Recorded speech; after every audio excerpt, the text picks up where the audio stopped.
မိုးရသီးတွေမှာမိုးချင်းတန်တွေနဲ့အတူဖားအော်တန်တွေကိုကျွန်တော်တို့ကြားကြရမှာပါဖားမျိုးစိတ်ပေါင်းများစွာရှိပြီးတော့ Golden Poison Death Frog လို့ခေါ်တဲ့ဒီဖားမျိုးစိတ်ကတော့ကမ္ဘာပေါ်မှာအဆိပ်ပြင်းဆုံးသတ္တဝါမျိုးဖြစ်ပြီးသူတို့ရဲ့အရေးပြားထိတာနဲ့တင်အဆိပ်သင့်နိုင်ပါတယ်ဒီဖားမျိုးစိတ်ကိုကိုလံဘီယာနိုင်ငံပစိဖိတ်ကမ်းရိုးတန်းတစ်လျှောက်မှာရှိတဲ့ဆိုးစွတ်တဲ့မိုးသစ်တောတွေမှာနေထိုင်ကြပြီးတော့အထူးသဖြင့်ကွက်ကာနဲ့ဝဲလာတဲ့ကွက်ကာဒေသတွေမှာနေထိုင်ကျက်စားကြပါတယ်အရွယ်အစားကတစ်လက်မခွဲကနေနှစ်လက်မအထိရှိပြီးတော့ဖားမများကဖားထိထက်အနှဲငယ်ပိုကြီးပါတယ်အမကဆိုးစွတ်တဲ့မြေကြီးတွေပေါ်မှာဥပြီးဥကပေါက်လာတဲ့ဖားလောင်းလေးတွေကိုတော့အထီးကနေကြောကုန်းပေါ်တင်ပြီးရေတိမ်တဲ့နေရာစီကိုပို့ဆောင်ပေးကြပါတယ်အများစုကတော့ရွှေဝါရောင်ရှိပြီးအစိမ်းရောင်လိမ္မော်ရောင်တွေလည်းရှိကြပါတယ်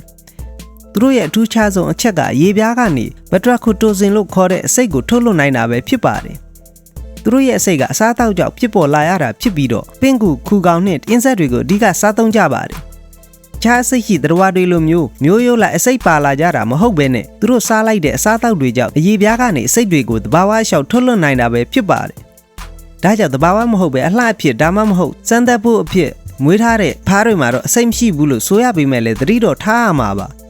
သူတို့ရဲ့ရေပြားပေါ်ကအဆိပ်ကအနည်းဆုံးလူ10ယောက်လောက်ကိုသေစေနိုင်ပြီးတော့2 မိုက်ခရိုဂရမ်လောက်ရှိတဲ့ပမာဏနဲ့တင်လူ1ယောက်ကိုသေစေနိုင်ပါတယ်အဆိပ်မိတာနဲ့ကြက်သားတွေတောက်တင်းလာပြီးနှလုံးကုန်မမှန်တာအသက်ရှူကျက်တာတွေဖြစ်စေပါတယ်အထူးအဆိပ်ဖြစ်စေမရှိဘဲနဲ့ထိမိရင်တော့နီးစက်ရဆေးရုံကိုသွားဖို့အကြံပေးထားကြပါတယ်ဒါကြောင့်သူတို့ကိုအန်တီရပေးမဲ့သားရဲတွေရန်ကလည်းကာကွယ်နိုင်ပါတယ်ဂေဟစနစ်အတွက်လည်းအရေးပါပြီးတော့ပင့်ကူခူကောင်နဲ့တခြားအင်းဆက်ပိုးမွားတွေကိုစားလိုက်ခြင်းဖြင့်တစ်တော်တွင်ပိုးမွားလွန်ကဲမှုကိုထိမ့်သိမ့်ပေးပါတယ်သူတို့ရေပြားကပတ်ဝန်းကျင်မှာရှိတဲ့အဆိပ်တောက်တွေကိုအလွယ်တကူစုပ်ယူနိုင်တဲ့အတွက်ကြောင့်လည်းတစ်တော်ညဉ့်ညံ့မှုကိုစောင့်ကြည့်ပေးတဲ့သတ္တဝါလည်းဖြစ်ပါတယ်ဘက်ထရာကိုထိုဇင်အဆိပ်ကိုလေးလာခြင်းဖြင့်နှလုံးရောဂါနဲ့အာရုံကြောပြဿနာတွေအတွက်ဆေးပညာနဲ့သိပ္ပံဆိုင်ရာလုပ်ငန်းတွေမှာလည်းများစွာအထောက်အကူပြုပါတယ်အမ်ပီရာလို့ခေါ်တဲ့တိုင်းသားတွေကတော့ဒီဖားရဲ့အဆိပ်ကိုအမဲလိုက်တဲ့နေရာမှာရှစ်ခေတ်ကလေးကအသုံးပြုလာခဲ့ကြတာပါ